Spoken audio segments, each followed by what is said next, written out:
Welcome to BSK news. ముందుగా headlines చూద్దాం.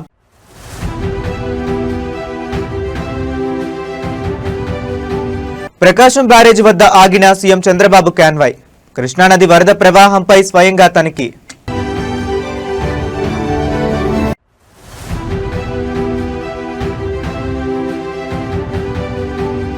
పులివెందులలో తీవ్ర రాజకీయ ఉద్రిక్తత. హోరెత్తిన వైఎస్ఆర్సీపీ నిరసన ర్యాలీ.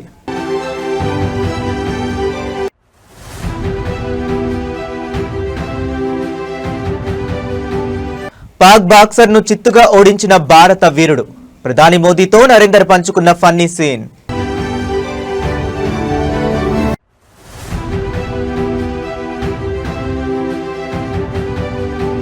దివంగత పెద్ది సుదర్శన్ రెడ్డి కుటుంబాన్ని పరామర్శించిన బీఆర్ఎస్ అధినేత కేసీఆర్. విజయవాడలో జరిగిన ప్రపంచ ఆదివాసీ దినోత్సవంలో పాల్గొని తిరుగు ప్రయాణమైన ఆంధ్రప్రదేశ్ ముఖ్యమంత్రి నారా చంద్రబాబు నాయుడు ప్రకాశం బ్యారేజ్ వద్ద తన కాన్వాయ్ ను కొద్దిసేపు ఆపారు. బ్యారేజ్ వద్ద కృష్ణానది నీటి ప్రవాహాన్ని, ఎగువ నుంచి వస్తున్న ఇన్ఫ్లోను ఆయనే స్వయంగా పరిశీలించారు.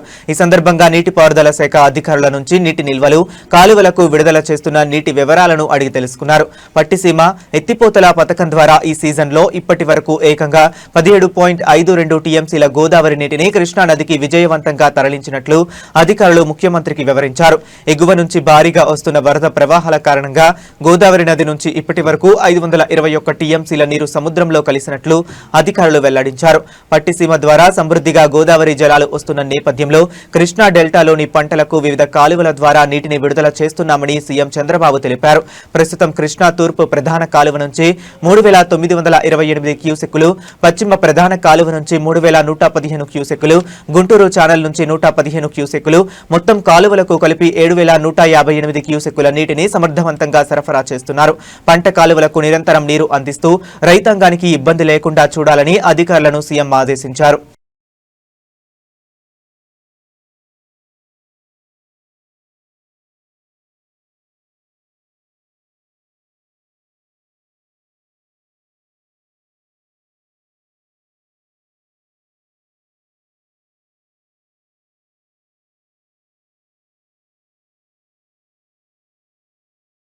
వైఎస్ఆర్ కడప జిల్లా పులివెందులలో తీవ్ర ఉద్రిక్తత, పొలిటికల్ హీట్ నెలకొంది. డిఎస్సి ప్రక్రియలో జరిగిన అక్రమాలకు బాధ్యత వహిస్తూ రాష్ట్ర విద్యాశాఖ మంత్రి నారా లోకేష్ తక్షణమే రాజీనామా చేయాలని డిమాండ్ చేస్తూ వైసీపీ ఆధ్వర్యంలో భారీ నిరసన ర్యాలీ నిర్వహించారు. చంద్రబాబు ప్రభుత్వం పోలీసులు మరియు అధికారులతో అనేక ఆంక్షలు విధించినప్పటికీ వైసీపీ శ్రేణుల ఆంక్షలను దాటుకుని రోడ్డెక్కాయి. ఈ భారీ నిరసన కార్యక్రమంలో Kadapa MP YS Avinash Reddy, YCP రాష్ట్ర ప్రధాన కార్యదర్శి సతీష్ రెడ్డి నేతృత్వం వహించారు.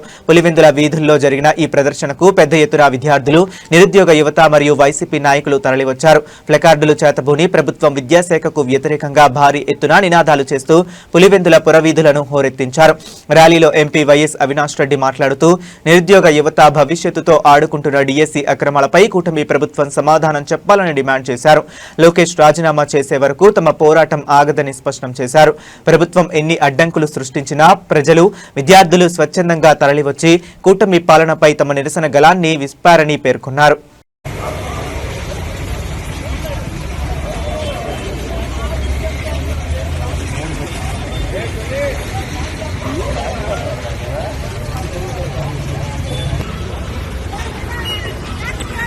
ర్యాలీ చేయొద్దని ఇచ్చారు మా ఎమ్మెల్యే గారికి నోటీసు. మేము కార్యకర్తలు వచ్చాం ఆఫీసుకి, టిఫిన్లో భోజనాలు పెట్టుకున్నాం,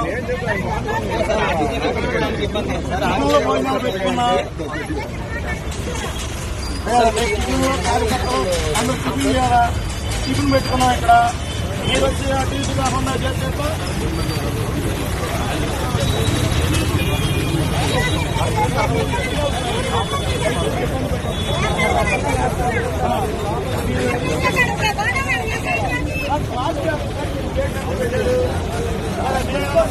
అంటే పార్టీ కాబట్టి ఎవరు రాకూడదా?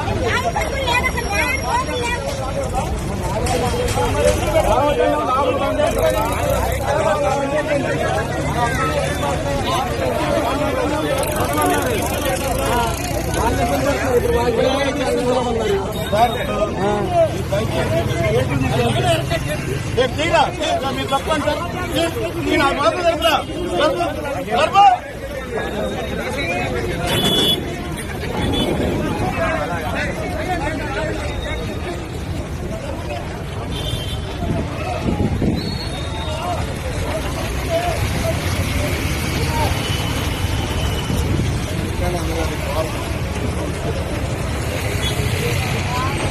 రింగ్లో ప్రత్యర్థులను పంచులతో దిగ్బంధించే భారత బాక్సింగ్ స్టార్ కామన్వెల్త్ మోడలిస్ట్ నరేందర్ బేర్వాల్ ఇటీవల ప్రధాని నరేంద్ర మోదీని కలిసిన సందర్భంగా ఒక వినోదాత్మక సంఘటనను పంచుకున్నారు.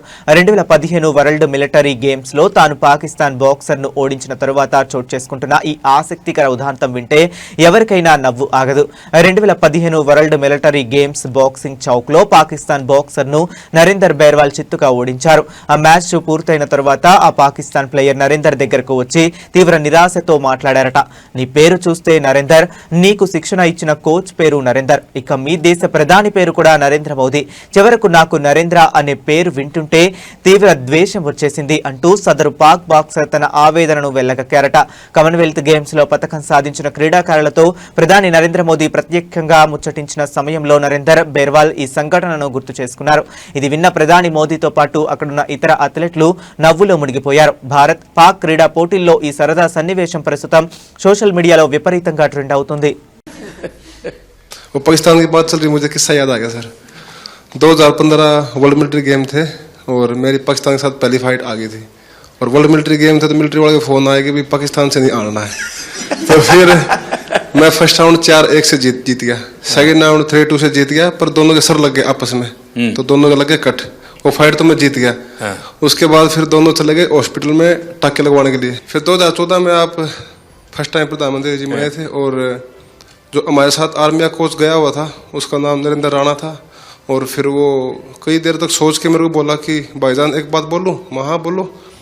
मतलब भाईजान आपका नाम नरेंद्र है, आपके कोच का नाम नरेंद्र है, आपके प्रधानमंत्री का नाम नरेंद्र है, तो मुझे नरेंद्र नाम से नफरत हो गई है. सिर्फ आपने తెలంగాణ మలిదశ ఉద్యమ నేత నర్సంపేట మాజీ ఎమ్మెల్యే స్వర్గీయ పెద్ది సుదర్శన్ రెడ్డి కుటుంబాన్ని బీఆర్ఎస్ అధినేత మాజీ ముఖ్యమంత్రి కె చంద్రశేఖరరావు పరామర్శించారు. నల్లవేలిలోని సుదర్శన్ రెడ్డి నివాసానికి చేరుకున్న కేసీఆర్ ఆయన చిత్రపటానికి పూలమాల వేసి నివాళి అర్పించారు. అనంతరం తీవ్ర శోకసంద్రంలో ఉన్న కుటుంబ సభ్యులను పరామర్శించి ధైర్యం చెప్పారు. గతంలో ప్రకటించిన విధంగానే పెద్ది సుదర్శన్ రెడ్డి ఇద్దరు పిల్లల భవిష్యత్తు కోసం చెరొక ₹1 కోటి, అలాగే ఆయన తల్లికి 25 లక్షల రూపాయలు చొప్పున మొత్తం 2.25 కోట్ల ఆర్థిక సహాయ చెక్కులను కేసీఆర్ స్వయంగా అందజేశారు. పార్టీ ప్రారంభం నుంచి నిబద్ధతతో పనిచేసిన సుదర్శన్ రెడ్డి సేవలను ఈ సందర్భంగా కేసీఆర్ గుర్తు చేసుకున్నారు. సుదర్శన్ రెడ్డి కుటుంబానికి బీఆర్ఎస్ పార్టీ ఎల్లవేళలా కొండంత అండగా ఉంటుందని హామీ ఇచ్చారు. కేసీఆర్ పర్యటన వేళ party working president KTR, Harish Rao, Errabelli Dayakar Rao సహా పలువురు సీనియర్ నాయకులు, మాజీ మంత్రులు, ప్రజాప్రతినిధులు పెద్ద ఎత్తున హాజరయ్యారు. కేసీఆర్ రాకతో నల్లబెల్లిలోని పెద్ది సుదర్శన్ రెడ్డి నివాసం వద్ద గులాబీ శ్రేణులు స్థానిక ప్రజలు భారీగా తరలివచ్చారు.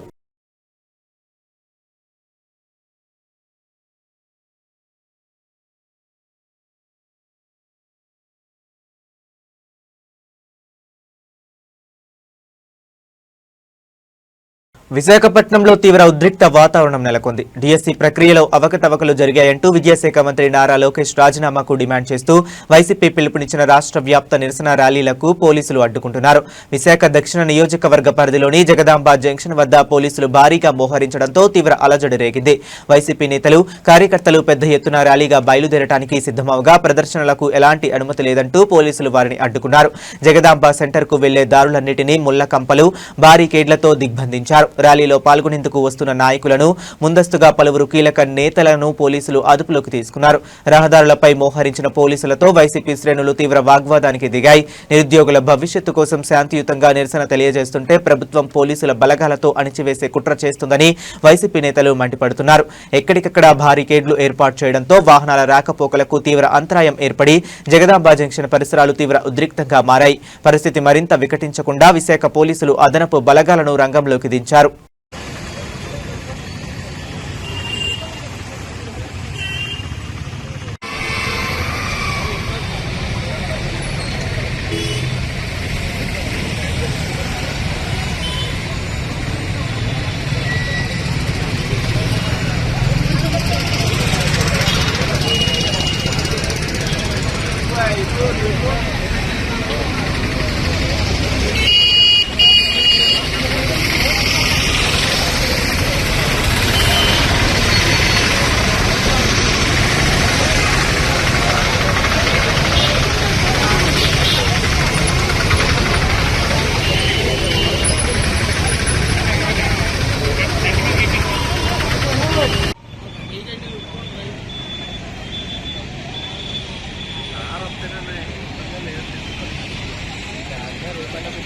వరంగల్ జిల్లా నర్సంపేట పట్టణంలో తీవ్ర ఉద్రిక్త వాతావరణం నెలకొంది. బీఆర్ఎస్ మాజీ ఎమ్మెల్యే పెద్ది సుదర్శన్ రెడ్డి విగ్రహం కోసం నిర్మించిన గద్దెను కాంగ్రెస్ ప్రభుత్వం, మున్సిపల్ అధికారులు కూల్చివేయడంతో స్థానిక బీఆర్ఎస్ శ్రేణులు తీవ్ర ఆగ్రహం వ్యక్తం చేశాయి. ఈ చర్యకు నిరసనగా మాజీ మంత్రి ఎర్రబెల్లి దయాకర్ రావు నేతృత్వంలోని బీఆర్ఎస్ నాయకులు రోడ్డుపై బైఠాయించి భారీ ధర్నాకు దిగారు. రాజకీయ కక్ష సాధింపు చర్యలో భాగంగానే కాంగ్రెస్ ప్రభుత్వం అర్ధరాత్రి వేళ గద్దెను కూల్చివేసిందని ఎర్రబెల్లి దయాకర్ రావు తీవ్ర స్థాయిలో మండిపడ్డారు. నిరసన తెలుపుతున్న ఎర్రబెల్లి దయాకర్ రావును మరియు ఇతర ముఖ్య నేతలను పోలీసులు అదుపులోకి తీసుకునేందుకు ప్రయత్నించగా బీఆర్ఎస్ కార్యకర్తలు, నాయకులు పోలీసుల కాన్వాయ్ను, వాహనాలను చుట్టుముట్టి తీవ్రంగా అడ్డుకున్నారు. పోలీసులకు, బీఆర్ఎస్ శ్రేణులకు మధ్య తీవ్ర తోపులాట, వాగ్వాదం చోటు చేసుకోవడంతో నర్సంపేట ప్రధాన రహదారి రణరంగంగా మారింది. ప్రతిపక్ష నేతలను అక్రమంగా అరెస్ట్ చేయాలని చూస్తే ఊరుకునేది లేదని కార్యకర్తలు పోలీసు వాహనాలను ముందు బైఠాయించి కాంగ్రెస్ ప్రభుత్వానికి వ్యతిరేకంగా పెద్ద ఎత్తున నినాదాలు చేశారు. పరిస్థితి మరింత ఉద్రిక్తంగా మారడంతో నర్సంపేటలో భారీగా పోలీస్ బలగాలను మోహరించారు.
వరంగల్ జిల్లా నల్లబెల్లి వైపు బీఆర్ఎస్ అధినాయకత్వం కదిలింది. ఇటీవల అకాల మరణం చెందిన నర్సంపేట మాజీ ఎమ్మెల్యే, బీఆర్ఎస్ సీనియర్ నేత స్వర్గీయ పెద్ది సుదర్శన్ రెడ్డి సంతాప సభలో పాల్గొనేందుకు పార్టీ వర్కింగ్ ప్రెసిడెంట్ కేటీఆర్, మాజీ మంత్రి హరీష్ రావు హైదరాబాద్ నుంచి ప్రత్యేకంగా నల్లబెల్లికి బయలుదేరారు. బీఆర్ఎస్ ముఖ్య నేతలతో కలిసి వారు ఈ కార్యక్రమంలో పాల్గొన్నారు.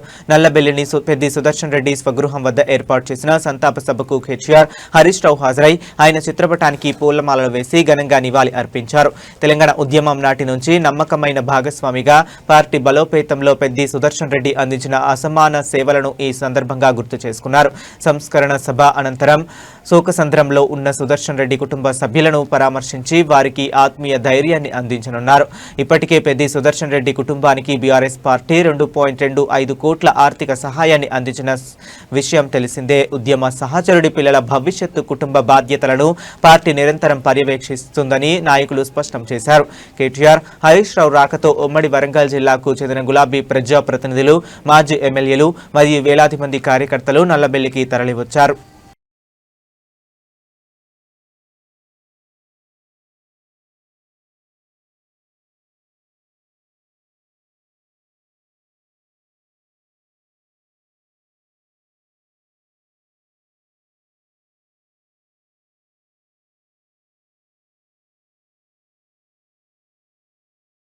తెలంగాణ రాజకీయంలో బీఆర్ఎస్ నేత మన్నే క్రిషాంక్ మరో సంచలన అంశాన్ని బయటపెట్టారు. ముఖ్యమంత్రి రేవంత్ రెడ్డి సోదరుడు అనుముల కొండల్ రెడ్డికి చెందిన Tesseract advanced systems private limited company వ్యవహారాలపై ఆయన తీవ్ర స్థాయిలో ధ్వజమెత్తారు.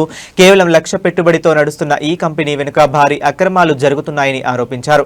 ఏరోస్పేస్ అండ్ డిఫెన్స్ సిస్టమ్ తయారీ రంగానికి చెందినదిగా చెప్పుకుంటున్న టెసెరాక్ట్ కంపెనీకి అసలు డిఫెన్స్ ఉత్పాదకతకు కావలసిన డిపిఐఐటి లైసెన్సే లేదని క్రిషాంక్ వెల్లడించారు. లైసెన్స్ లేకుండా అసలు ఎలాంటి వస్తువులు మ్యానుఫ్యాక్చరింగ్ చేయకుండానే ఈ కంపెనీ ఖాతాల్లోకి ఏకంగా ₹1 కోటి ఫారెన్ ఎక్స్చేంజ్ ఆర్నింగ్ ఎలా వచ్చాయని ఆయన ప్రశ్నించారు.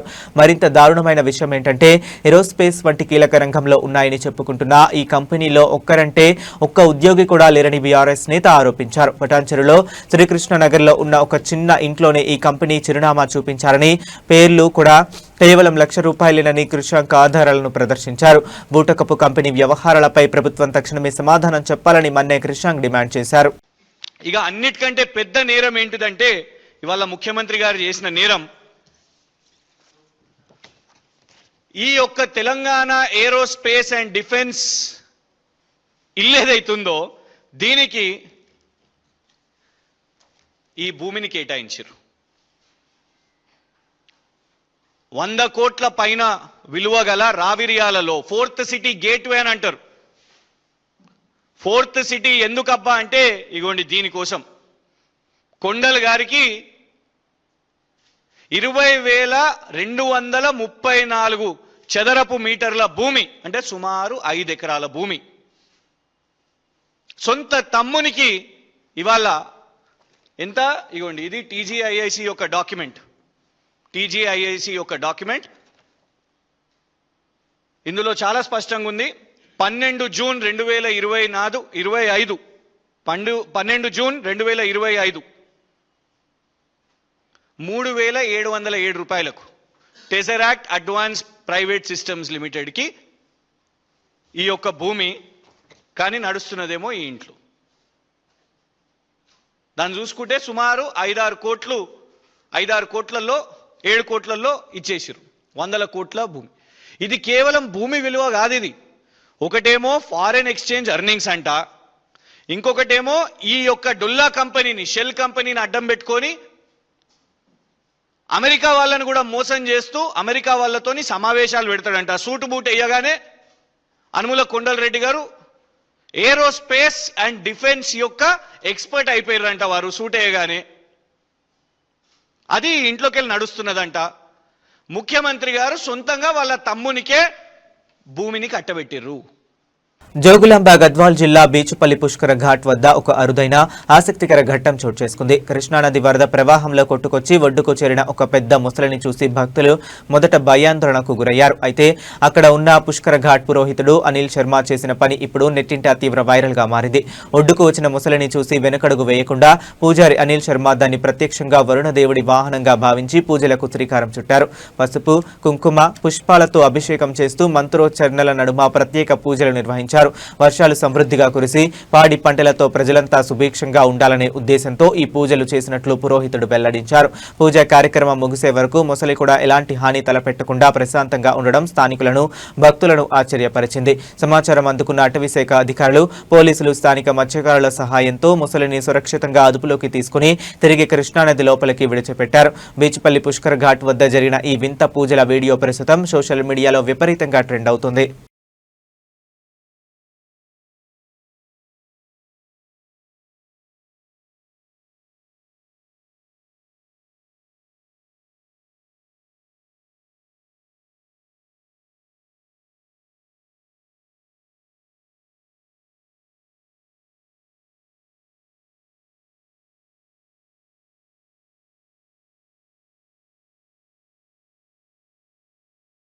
మేడ్చల్ టీజీఎస్ఆర్టీసీ బస్ డిపో పరిధిలో ఒక అభినందనీయమైన ఘటన చోటు చేసుకుంది. బస్సులో ప్రయాణిస్తున్న ఒక ప్రయాణికుడు తన విలువైన వస్తువులతో కూడిన బ్యాగ్ను సీటుపైనే మరచిపోగా దిగిపోయి దాన్ని గమనించిన డిపో కండక్టర్ సిబ్బంది తమ నిజాయితీని చాటుకున్నారు. వెంటనే ఆ బ్యాగ్ను సురక్షితంగా ప్రయాణికుడికి అప్పగించి అందరి ప్రశంసలు అందుకున్నారు. ప్రయాణం ముగిసిన తర్వాత బస్సును తనిఖీ చేస్తున్న సమయంలో కండక్టర్ కంట ఈ బ్యాగ్ పడింది. అందులో విలువైన వస్తువులు మరియు పత్రాలు ఉన్నట్లు గుర్తించిన కండక్టర్ ఏమాత్రం ఆలస్యం చేయకుండా విషయాన్ని మేడ్చల్ డిపో అధికారుల దృష్టికి తీసుకువెళ్లారు. ప్రయాణికులు ఆందోళన చెందుతున్నారని భావించి బ్యాగ్లోని ఆధారాల ద్వారా బాధితుడి సమాచారం సేకరించారు. సమాచారం అందుకుని డిపోకు చేరుకున్న ప్రయాణికుడికి అధికారులు కండక్టర్ సమక్షంలో ఆ బ్యాగ్ను భద్రంగా అందజేశారు. పోయిందనుకున్న తన విలువైన బ్యాగ్ తిరిగి దక్కడంతో ప్రయాణికుడు తీవ్ర ఆనందం వ్యక్తం చేస్తూ మేడ్చల్ డిపో కండక్టర్ మరియు ఆర్టీసీ సిబ్బంది నిజాయితీకి ప్రత్యేక ధన్యవాదాలు తెలిపారు. మేడ్చల్ టీజీఎస్ ఆర్టీసీ సిబ్బంది చేసిన ఈ మంచి పనికి డిపో ఉన్నతాధికారులు మరియు ప్రయాణికులు హర్షం వ్యక్తం చేస్తున్నారు. నేను ప్రశాంత్, నేను సాఫ్ట్వేర్ ఇంజనీర్ చేస్తాను. నిన్న రాత్రి నేను ఇంటికి పోయే దారిలో కేబిఎస్పీ టు ప్యాట్ని టికెట్ తీసుకున్నాను. నేను 1:15కి కేబిఎస్పీలో బస్సు ఎక్కాను. 1:45కి ప్యాట్నీలో దిగే సమయంలో నేను బ్యాగ్ మర్చిపోయాను బస్సులో. సో నేను జేబీఎస్లో ఉన్న దానికి ఎంక్వైరీకి పోయాను, ఇక్కడికి వెళ్ళాను. కాకపోతే ఇక్కడ కూడా పోలీస్ స్టేషన్లో కూడా కంప్లైంట్ ఇచ్చాను. కాకపోతే మార్నింగ్ సార్ వాళ్ళు entire department driver and conductor గారు ఫోన్ చేసేసి మీది ఇక్కడ మాకు వచ్చేసిందని చెప్పేసి డిపోలో హ్యాండ్ ఓవర్ చేశారు, మేడ్చల్ డిపోలో. సో ఇవాళ మాకు వచ్చేసాక చూసుకుంటే మాకు అన్ని రకాల ఏమేమైతే బ్యాగులో ఉన్నాయో, ల్యాప్టాప్, 2 lakhs ప్లస్ క్యాష్, అన్ని రకాల వస్తువులు మాకు హ్యాండ్ ఓవర్ చేశారు. ఇలా చేసినందుకు డ్రైవర్ గారికి, కండక్టర్ గారికి, సిఐ సార్ గారికి, ఎంటైర్ స్టాఫ్కి ధన్యవాదాలు. నాది Medchal depot sir. 215 night out service duty చేస్తుండగా పటేల్ కూడా టు సికింద్రాబాద్ స్టేషన్ వెళ్తుండగా ఒక ప్యాసింజరు ప్రమోద్ అనే ప్రశాంత్ అనే వ్యక్తి నా బస్సులో 1:15 అర్ధరాత్రి 1:15 సమయంకు ఎక్కారు. కేపీహెచ్బి టు ప్యాట్నీ వరకు ఆ యొక్క బ్యాగు మర్చిపోయారు. మేము రిటర్న్లో వస్తుండగా బ్యాగ్ చూసేసరికి మా దగ్గర పెట్టుకొని తెల్లారి మార్నింగ్ మా డిపో మేనేజర్ గారికి మరియు సిఐ గారికి ఇంటిమేషన్ ఇచ్చాము. మార్నింగ్ ఇన్కమింగ్ అయినాక మా సిఐ గారి సమక్షంలో, ఏడీసీ గారి సమక్షంలో, విజిలెన్స్ అధికారుల సమక్షంలో ఆ యొక్క బ్యాగు, క్యాష్ 2 lakhs, మళ్ళీ ల్యాప్టాప్, ఇతర సామాగ్రి, వాచ్, ఇవి 2 పర్సులు, ఇవన్నీ హ్యాండ్ ఓవర్ చేయడం జరుగుతుంది. హైదరాబాద్ బులియన్ మార్కెట్లో బంగారం, వెండి కొనుగోలుదారులకు కాస్త ఉపశమనం లభించింది. గత కొన్ని రోజులుగా హెచ్చుతగ్గులకు లోనవుతున్న పసిడి వెండి ధరలు ఇవాళ స్వల్పంగా తగ్గుముఖం పట్టాయి. రానున్న పండుగలు, శుభకార్యాల సీజన్కు ముందు ధరలు తగ్గడంతో వినియోగదారులు ఆనందం వ్యక్తం చేస్తున్నారు. హైదరాబాద్ ప్రధానంగా 24 క్యారెట్ల 10 గ్రాముల మేలైన బంగారం ధర 380 తగ్గి ప్రస్తుతం 1,50,970 రూపాయలకు చేరుకుంది. అదేవిధంగా ఆభరణాల తయారీకి ఉపయోగించే 22 క్యారెట్ల 10 గ్రాముల పసిడి ధర 350 మేర తగ్గి 1,39,300 వద్ద పలుకుతుంది. దేశీయ, అంతర్జాతీయ మార్కెట్ ప్రభావంతో పసిడి ధరల్లో ఈ మార్పు నమోదైంది. మరోవైపు వెండి ధర కూడా కొనుగోలుదారులకు పెద్ద ఊరటనిచ్చింది. కేజీ వెండి ధర ఏకంగా 4,900 మేర తగ్గి మార్కెట్లో 2,45,000గా నమోదు కావటం విశేషం. అయితే 2 తెలుగు రాష్ట్రాల్లోని వివిధ నగరాలు మరియు స్థానిక జ్యువెలరీ వర్తకులను బట్టి రేట్లలో స్వల్ప తేడాలు ఉండే అవకాశం ఉంది. అంతేకాకుండా ఈ రేట్లకు అదనంగా 3% జీఎస్టీ వర్తిస్తుందని మార్కెట్ నిపుణులు గుర్తు చేస్తున్నారు. బంగారం, వెండి కొనుగోలు చేయాలనుకునే వారికి ఈ ధరల తగ్గుదల మంచి అవకాశంగా మారింది.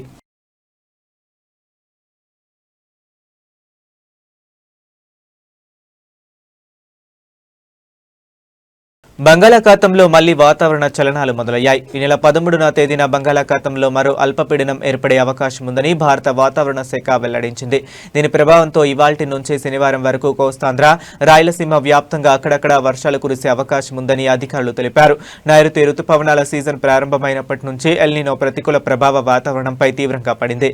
ఇప్పటి వరకు బంగాళాఖాతంలో పలు ఆవర్తనాలు, అల్పపీడనాలు ఏర్పడినప్పటికీ బలమైన వర్షపాతాన్ని ఇవ్వలేకపోయాయి. చెదురుమదురు జల్లులు తప్ప రాష్ట్రంలో ఆశించిన రీతిలో భారీ వర్షాలు నమోదు కాలేదు. దీంతో జలాశయాల్లో నీటి మట్టాలు అనుకున్న స్థాయిలో పెరగక రైతాంగం తీవ్ర ఆందోళన చెందుతుంది. ఈ నేపథ్యంలో ఈ నెల 13న ఏర్పడబోయే అల్పపీడనమైన నైరుతి రుతుపవనాల్లో చురుకుదనాన్ని తీసుకొస్తుందా లేదా అని వాతావరణ నిపుణులు, రైతులు ఉత్కంఠగా గమనిస్తున్నారు. ఈసారి అల్పపీడనం బలపడి కోస్తా మరియు రాయలసీమ జిల్లాల్లో విస్తారంగా వర్షాలు కురిస్తేనే ఖరీఫ్ పంటలకు ఊరట లభిస్తుందని వ్యవసాయ రంగ నిపుణులు భావిస్తున్నారు.